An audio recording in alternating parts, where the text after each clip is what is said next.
Pada periode Orde Lama, demokrasi sedikit hilang karena demokrasi terpimpin dan sentralisasi ke Presiden Soekarno seumur hidup.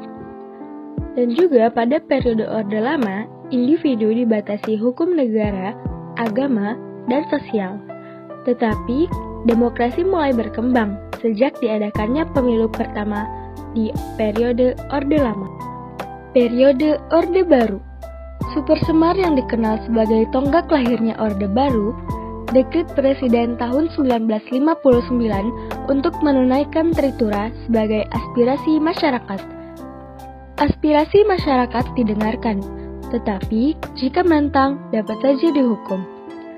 Pada periode Orde Baru, pemilu mulai menggunakan asas luber.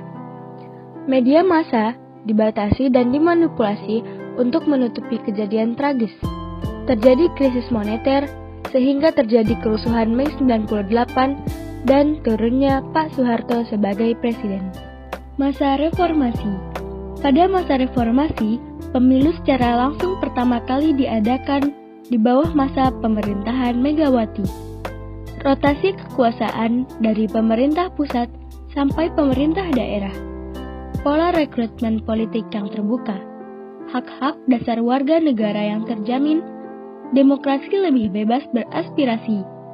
Warga negara dapat menjabat jabatan politik jika memenuhi syarat dan ketentuan tanpa adanya diskriminasi.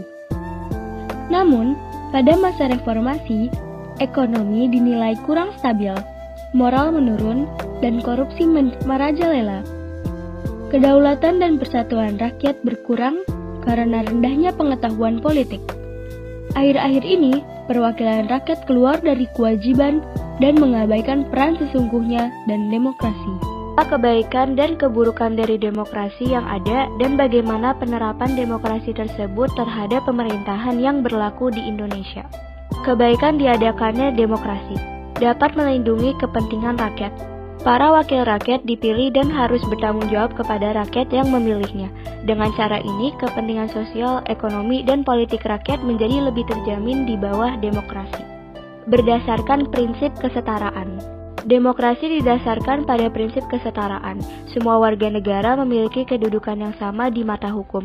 Semua rakyat memiliki hak sosial, politik, dan ekonomi yang sama, dan negara tidak boleh membeda-bedakan warganya atas dasar kasta, agama, jenis kelamin, ataupun kepemilikan. Pemerintahan yang stabil. Demokrasi didasarkan pada kehendak rakyat, sehingga penyelenggaraan negara berjalan didasarkan atas dukungan rakyat. Oleh karena itu, demokrasi dianggap lebih stabil daripada bentuk pemerintahan lainnya. Keburukan yang dapat terjadi dengan diadakannya demokrasi. Lebih menekankan pada kuantitas dibandingkan kualitas. Pendapat mayoritas yang tidak memiliki kecerdasan ataupun visi yang jelas belum tentu benar dibandingkan pendapat minoritas. Oleh karena itu, partai mayoritas memiliki wewenang lebih dalam memegang pemerintahan.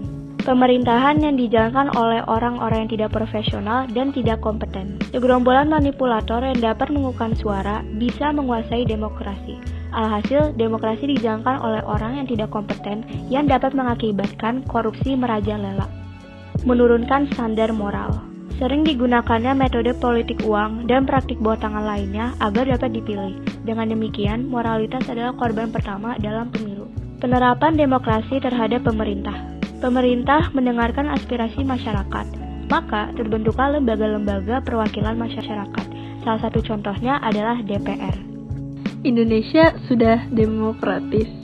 Contoh pelaksanaannya yaitu pemilihan langsung presiden dan DPR, tidak adanya diskriminasi dalam pemilihan jabatan politik, dan diperbolehkannya adanya penyampaian pendapat atau demonstrasi dan unjuk rasa lainnya. Wewenang dan tanggung jawab lembaga. Serta, apakah mereka sudah bekerja dengan baik? Lembaga yang pertama, lembaga legislatif dengan anggota MPR, DPR, dan DPD. Tugas mereka, merancang undang-undang. Dinilai kurang baik karena ada beberapa poin RUU yang tidak memikirkan aspirasi masyarakat. Lembaga yang kedua, lembaga eksekutif. Anggotanya ada presiden, wakil presiden, dan para menteri. Tugasnya menjalankan undang-undang. Dinilai baik karena sudah memimpin negara didasari undang-undang. Tetapi menteri kurang mengambil peran dalam pengatasan pandemi COVID-19 saat ini. Lembaga yudikatif adalah lembaga yang ketiga. Anggotanya Mahkamah Agung, Mahkamah Konstitusi, dan Komisi Yudisial. Tugas lembaga yudikatif mengawasi dan mempertahankan jalannya undang-undang agar tidak melenceng saat pelaksanaannya. Dinilai baik kinerjanya karena bergerak dengan cepat dalam pengadilan. Namun penegakan hukum masih kurang adil. Lembaga yang terakhir, KPK, Komisi Pemberantasan Korupsi. Tugasnya pemberantasan tindak pidana korupsi.